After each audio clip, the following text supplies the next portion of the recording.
මුහුද කියන්නේ අපිට පෙනෙන නිල් පාට ජලය විතරක් නෙමෙයි. ඒක යට අපි නොදන්න අපිට නොපෙනෙන බිහිසුණු ලෝකයක් තියෙනවා. මේ ලෝකයේ අපි කරන විනාශය නිසා එක දවසක ඒක අපිටම පිළිතුරු දෙනවා. වසර 100 ගාණක් තිස්සේ ධීවරයින්ගේ මිත්‍යා මතයක් තියෙනවා ඉතා විශාල මිනි මෝරෙක් ගැන. මිනිස්සුව හඳුන්වන්නේ එල් ඩොමෝනියෝ කියලා. මේ කතාව ආරම්භ වෙන්නේ මුහුද මැද තියෙන තෙල් ඉඳක් ආශ්‍රිතවයි. මෙතන වැඩ කරන මේ දෙන්න යන්නේ මේ ස්ථානයේ පුරවන්න බෝම්බයක් හයි කරන්න. කිමිදුම් කට්ටලයක් දාගෙන එක්කෙනෙක් මුහුදු පතුලට යන්න ගන්නවා. බෝම්බේ හයි කර ඉදි තේරෙනවා පිටිපස්සේ මොකෙක් හරි යනවා වගේ. හයි කරලා ටිකක් දුර යද්දි උගෙන් ප්‍රහාරයක් එල්ල වෙනවා. ඒක උඩ ඉන්න සගයටත් දැනිලා වෝකි ටෝක් එක හරහා කතා කෙරුවත් කිසිම ප්‍රතිචාරයක් දක්වන්නේ නැහැ. ඌ ඔහුවත් මරලා දානවා. පෝල් කියන්නේ ඔයිල් කම්පැනි එක වැඩ කරන පරීක්ෂකවරයෙක්. එයාට වැඩක් බාර දෙනවා මෙක්සිකෝ අසල තියෙන අතෑරලා දාපු ඔයිල් රිග් එකක පරීක්ෂාවක් කරන්න. එයා මේ ගමන යන්නේ එයාගේ වයිෆ් ඉනෙස් පුතා සහ දුවත් එක්කයි. ඔවුන් නවතින හෝටලයේ කන කෑම විනෝද වෙන විදිහත් කතා වෙන ගමනුයි යන්නේ. ඒත් එයාලට මුණ දෙන්න වෙන්නේ බිහිසුණු අත්දැකීමකටයි. මේ නගරයට ඇතුල් වෙද්දිම කට්ටියට අමුත්තක් තේරෙනවා. හැම පැත්තක්ම පාළු ස්වභාවයක් තමයි තියෙන්නේ.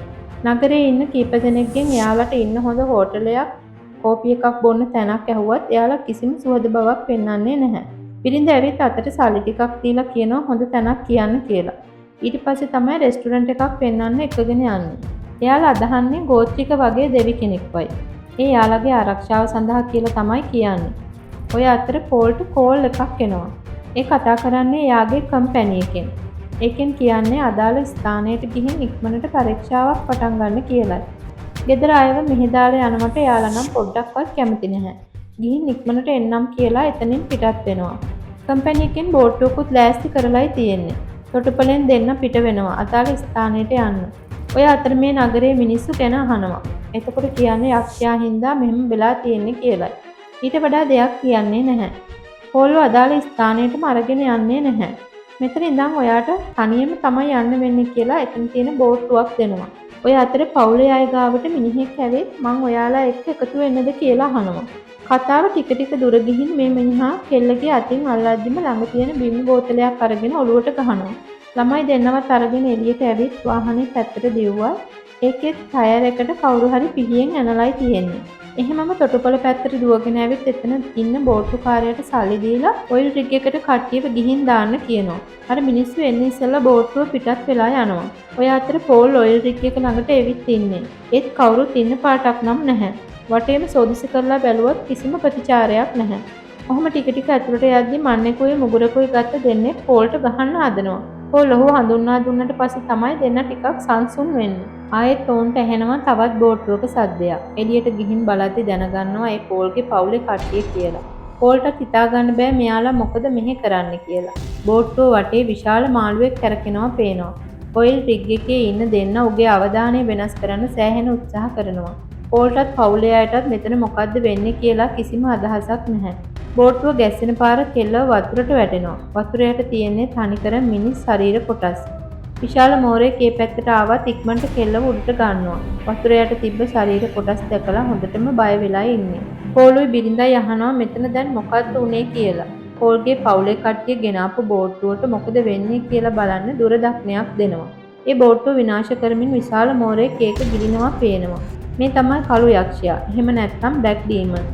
චැටෝ කියන විදිහට මෙතන උන්න ඔක්කොම උගේ ගොදුරක් වෙලා ඉන්නේ. ඔහු මේ රිග් එකේ කොච්චර කාලෙ ඉඳන් ඉන්නවද කියලාවත් ඔහුට මතක නැහැ. මෙයාලට මේකෙන් බේරිලා යන්න විදිහක් නැත්තේ කිසිම සංනිවේදනයක් වැඩ කරන්නේ නැති හින්දා වගේම කම්පැනියෙන් එයාලව නොසලකා හැරලා තියෙන හින්දායි කියලා කියනවා. හිටපු ගමන් මේ ස්ථානය හෙලවෙන්න ගන්නවා.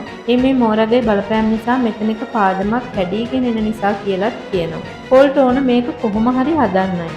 අනිත් දෙන්නත් එක්ක ගිහින් කරන්න පුළුවන් දෙයක් තියෙනවද කියලා බලනවා. එතකොට තමයි දැනගන්නේ මෙතන මාස ගානක ඉඳන් ලොකු තෙල් කාන්දුවක් සිද්ධ වෙනවා කියලා. ඒ කියන්නේ විශාල පරිසර හානියක්.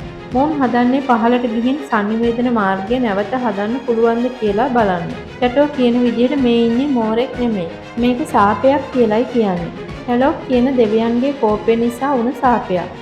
ඒකට හේතුව වශයෙන් කියන්නේ මිනිසුන්ගේ තණ්හාව නිසා ගස් කැපීම, සත්ත්ව විනාශ කිරීම, ජල සම්පත විනාශ කිරීම වගේ දූෂණයේ හින්දා වුණ සාපයක් කියලායි. මොවුන් පහළට යන්න හදන්නේ මේ ශක්තිමත් කුටීරය උපයෝගී කරගෙන. මේක ලේසියෙන් බිඳින්න බැරි ශක්තිමත් වාහන වලින් සමන්විත එකක්. ඔවුන් පහළට ගමන් කරනවා. කැමරාව හරහා පෝල් බලාගෙනයි ඉන්නේ. මේ කුටියෙන් එළියට ගිහින් කැඩුණු නල මාර්ග ටික හොයාගන්නවා. ඈතින් පොඩි එළියක් තියෙනවා දැකලා ගිහින් බලද්දි ඒ මුලින්ම පෙන්නපු ටයිමින් බෝම්බේ. ඒක පුපුරන්න තියෙන්නේ තව පැය දෙකක් වගේ. මෝරත් ළඟපාත කැරකෙන ගමන් තමයි ඉන්නේ. ඒ බයටම එක්කෙනෙක් කුටීරයේ ඇතුළට යනවා.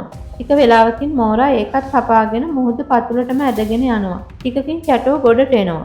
ඒත් එක්කම ටිකකින් ඔහුගේ යාළුවත් වතුරේ පාවෙද්දී පෝල් ඔහුව උඩට ගන්න උත්සාහ කරනවා.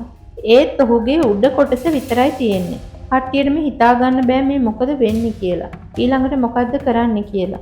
මේ චැටෝ සහ ඔහුගේ යාළුවා ඔවුන් දැන අඳුනගෙන දැන් අවුරුදු 10කට වැඩි. ඔහොම චැටෝගේ කතාව කීකීද්දි පෝල්ට පේනවා ඈතින් නැව් වගයක් යනවා.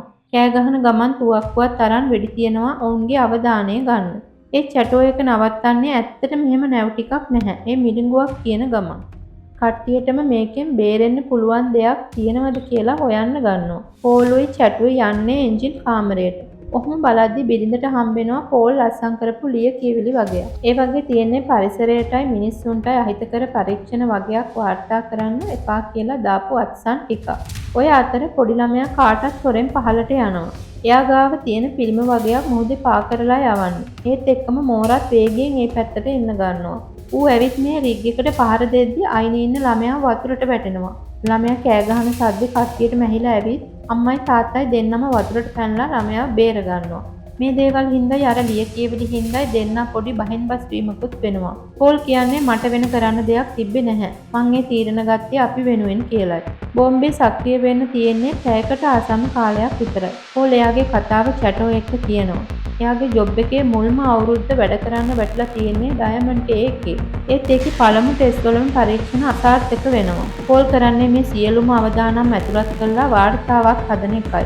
ඒත් කම්පැනි එක පහුවදා උදේම පෝල්ව ගෙනලා රැකියාවට ආදරේ නම් රැකියාව ඕන නම් මේ අඩුපාඩු නොසලකා හැරලා වාර්තාවක් දෙන්න කියලා බලපෑම් කරනවා. රස්සාව ඕන හින්දා අන්තිමට තීරණය කරනවා වාර්තාව වෙනස් කරන්න. මේකෙන් තෙල් ඔක්කො ටික ටික ලාභ ලබන්න ගන්නවා. ඒත් මේ ගමයි මිනිස්සුයි ටික ටික විනාශ වෙන්න ගන්නවා. ඔහොම කතාව කියන අතර පෝල්ට අදහසක් ඇවිත් බඩු ටිකක් එකතු කරන්න ගන්නවා. අනිත් අයටත් පරණ හුලන් පුරවන බෝට්ටුවක් හොයාගන්න පුළුවන් වෙනවා. ඒකේ තියෙන ඩැමේජ් ටික වහන්න ගම් එකකුත් හදාගෙන ඒවා ටිකත් වහන්න ගන්නවා. පෝල් හදන්නේ තෙල් කාන්දුව වහලා හයි කරලා තියෙන බෝම්බේ ඇමක් විදියට පාවිච්චි කරලා මෝරාව විනාශ කරලා දාන්නයි. මේකේ තියෙන භයානකකම හින්දා චැටෝ මේ වැඩේට කැමති වෙන්නේ නැහැ. වෙන කරන්න දෙයක්වත් නැති හින්දා චැටෝට වැඩේට කැමති වෙන්න වෙනවා. බිරිඳවත් කොහොම හරි කැමති කරගෙන පෝල් වතුර යටට යන්න ගන්නවා. ඒ අතර අනිත් අය රිග් එක අතෑරලා බෝට්ටුවට යන්නයි හදන්නේ. හයි කරලා තියෙන බෝම්බයත් හොයාගෙන ඒකත් අරගෙන යනවා ඇමට හයි කරන්න. තව ඉතුරු වෙලා තියෙන විනාඩි 6ක් වගේ පොඩි වෙලාවක්. තෙල් කාන්දුව නවත්තනවත් එක්කම මෝරා ඒ පැත්තට එනවා දැකලා කලබල වෙලා ආරක්ෂිත ස්ථානයකට ගියා. ඒකනකොට ඔක්සිජන් ඉවරයි කියලා දැනගන්නවා. පවුලේ අයට කතා කරනවා. ඔහුට දැන් ඉතුරු වෙලා තියෙන්නේ බෝම්බෙත් එක්කම මෝරාට ඇමක් වෙන එක විතරයි. කට්ටියටම දරා ගන්න අමාරු මොහොතක් වුණත් පෝල් කියනවා මේක හරි ගස්සන්න පුළුවනුත් මට විතරයි කියලා. බෝම්බෙත් අරගෙන ටික ටික පහළට යන්න ගන්නවා. මෝරාත් යට ඉඳන් ඇවිත් පෝල්ව ගිලිනවත් එක්කම බෝම්බෙත් පුපුරලා යනවා. ඔයිල් රිග් එකක් විනාශ වෙලා යනවා. මොකද කියන්නේ අපිට අයිති එකක් නෙමෙයි. අපි යාළුව කන්ට්‍රෝල් කරනවා කියලා හිතුවත් අපි සංචාරකයින් විතරයි. ඒවට කරදර කරනකොට දවසක අපිට පිළිතුරුත් දෙනවා. මේ වගේ තවත් ලස්සන කතාවකින් හමු වෙමු. ඔයාලා ආස මොන වගේ ෆිල්ම් වලටද කියලා කමෙන්ට් එකකුත් දාගෙනම යන්න.